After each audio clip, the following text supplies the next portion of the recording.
Hi guys, welcome back to a new episode of Finance and Crypto Guide. Today in this video, I'm going to show you how you can log into your Woodforest Mobile Banking account.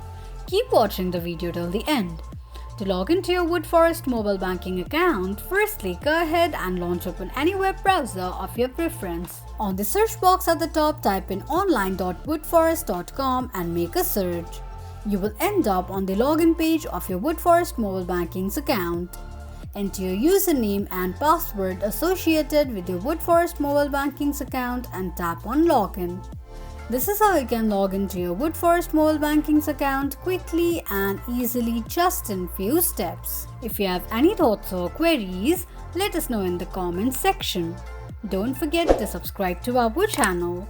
Also press the notification bell icon so that YouTube will notify you whenever we post a new video.